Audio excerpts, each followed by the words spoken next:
I want to get into the idea of Jimmy Butler as recruiter, because I do think that plays into this quite a bit. What kind of a recruiter is he? And is he look, do players want to play with him? Because I think there's a specific kind of player that does, and there's a lot who may not, and that may affect them going forward. When the All-Star voting comes out, you get to see the player votes now. And even last season, which, Jimmy was in, unlike this year where he missed a lot of time, he played last season. He missed 3 games early. If you remember, was dealing with a family issue. He missed some time because of another family issue during the year, but he was in there. And I believe he was 6th among players. He actually got better voting from the fans and the media than he did for the players for the All-Star game. Is he a recruiting plus, or is he a recruiting negative? Because Kyle Lowry wants to play with him, but Kyle Lowry's a dog, okay? Like in a good way, right? I think he's a recruiting plus for Miami because he's aligned with Miami's belief systems and the culture. I know everyone hates me saying that word, but so the Kawhis of the world, it's not a surprise when you hear that the Kyle Lowrys of the world are more closely aligned to Jimmy than the Karl Anthony Towns of the world. And there's no shot at him, but it's just that I don't know how that happens and what character traits are exactly tied to both guys. I'll let other people dissect that, but there's something to be said for that. There's a specific type of fit next to Jimmy from a personality perspective, and that does make this a trickier situation to build around a guy because you can't just go get anyone and put him next to him, but you couldn't just go and get anyone and put him next to Zoe either. So they've been with guys that have had similar approaches, we'll say, in the past. What do you think, Alex? I mean, is he going to scare some guys off? Is my question. I'm not sure about that part. I definitely can't speak for that. And I also can't speak for, what exactly are the personality traits that he likes in other players. But, Leif said it perfectly. Like, there's a certain type of guys, and I think a lot of it really just has to do with the friendships and relationships that he's made in the league. And he just kind of, I think, figures out pretty quickly whether or not he vibes with the guy. And I don't know Jimmy well enough to say that. I'm just saying that's just kind of like the vibe that I get from him. Not to sound so much like a Zoomer saying vibe over and over, but really it's he just has a certain way about him. And look, like you said, Kyle Lowry wants to play with Jimmy. We saw that.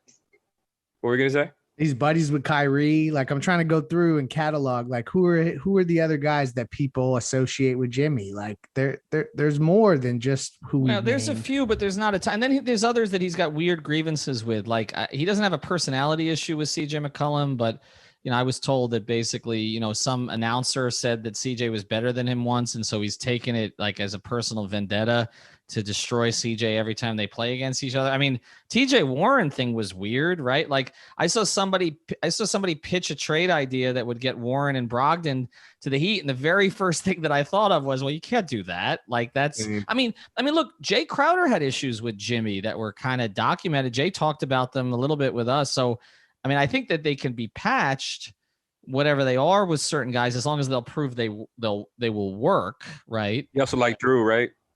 He loves Drew. Yeah, he loves. Drew. And Drew was sharing a similar sentiment before the series started.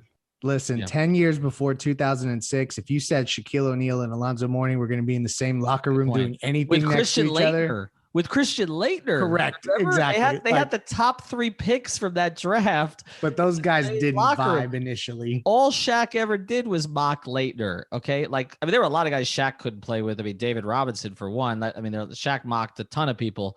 But yeah, the Zoe Shaq thing, there was a lot of petty jealousy, mostly from Shaq to Zoe, which was weird. Shaq always punched down. Surprising. Yeah.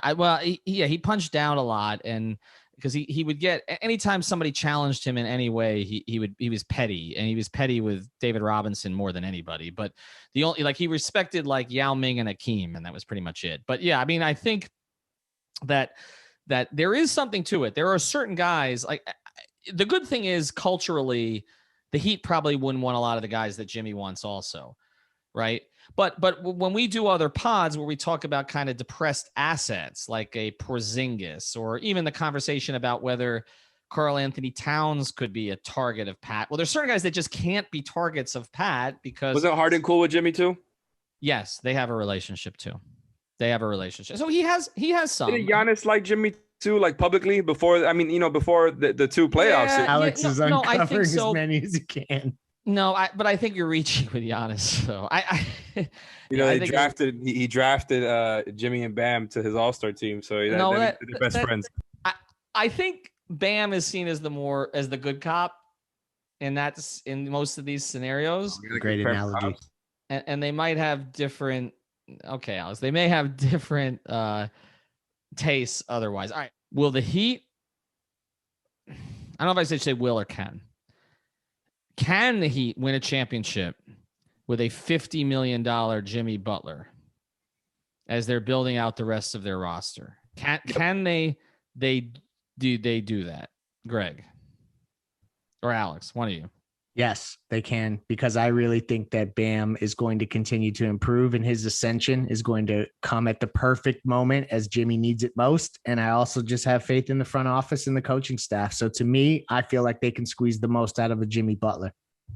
I feel very similarly. I pretty much trust the organization when it comes to them knowing and realizing what holes are there. I think some of the reported moves over the past few months have kind of pointed to that. And, some of the stuff that was said by Pat there, I just think we all kind of know that there's going to be a shakeup coming. They're going to, this roster, I think, if I had to bet, is going to be a pretty good upgrade on what they've had. And again, we just saw them get to the finals a few months ago. So I think if you add a couple of guys, you give them a little bit more talent that fits around them, some winning players there, and just kind of balance out the roster there. They have the best coach in the league. We saw Jimmy and Bam step up their games in the past. They still have we're expecting them to re-sign, maybe the greatest non-Steph, non-Dame Lillard shooter in the league. So I just feel like they have a pretty good, foundation to add some talent here and really get better. And from there, just be really competitive. Like, it's not that I will put them as favorites over the Nets or the Bucks or anything like that, but you want to be competitive and you want to be right there with them. And I think that's what they're going to try to do. They're going to try to hope that, they're going to strike when the iron's hot. Like, you never know what's going to happen with injuries. They're going to try to put themselves in the best position to compete. And so I do think they have what it takes to win the title in Jimmy's window. I will say this. It's going to take more than Bam. Like, I understand what you're saying, Greg. Like, Bam has to continue to ascend. But for it to happen, they have to figure out a way to bring in a third star. And that is challenging when you're paying somebody $50 million, and Bam's extension. Obviously, there will be another extension probably by the time we get to that stage, right? So yeah, they're gonna. we don't know. They're gonna have a shot, but it's no slam dunk. You're right, Ethan. They're gonna need to find, and we know it's probably not going to come through the draft, based on where this team is in terms of draft assets and their desire to stay competitive and not kind of bottom out. And look, they can't bottom out with Jimmy like that. You don't want to bottom out with Jimmy Butler. Like when I did the show Inside the Paint with Ira, he said one of the most dangerous things in the league is to have an unhappy Jimmy Butler on your roster. You don't want to have that. Okay. So I think he's going to stay committed to the game. He's a constant underdog story. And he still perceives himself that way. And so I do think you're going to get effort from him towards the end of the contract, but you're also going to get probably some more missed time. And so you're going to need other guys to fill it. So they're going to have to find, whether that guy is a Dame or a facsimile or some Bradley Beal, it's going to have to be somebody else. It's not going to be enough just for Bam to ascend. You think the player needs to be better than Jimmy or Bam? By the end of Jimmy's contract, he needs to be better than Jimmy. Jimmy cannot. I don't think you can expect a 35 or 36-year-old Jimmy Butler to be one of the two best players on a championship team. Understood. I think he could be your third best player. I think he can be an elite high-level role player at age 36. But I don't know that he can be a leading man. I just think now he's proven people wrong his whole life. He was not supposed to make it out of his childhood. Okay. And he certainly he wasn't recruited. He was drafted 30th behind Norris Cole. He's done it, but I'm just saying, I just don't think by that stage, if we're looking 4 years ahead, I think it's asking a bit much to expect him to be one of the two best players on the championship team, because I'll say this, guys like Luka, some of the guys we're seeing around the league now that are emerging, the Donovan Mitchells, the they're not getting then worse. how can you pay Kyle Lowry? Like, how can that be the move? How can you sell Jimmy, Lowry, and Bam as the three guys? Like, but that's that not that's for now though. Kyle, you would think the most you're going to give Kyle is 2 years. So when we're talking about the end of the Jimmy deal, it's who's the replacement for Kyle Lowry if it's Kyle Lowry. It's got to be somebody really good.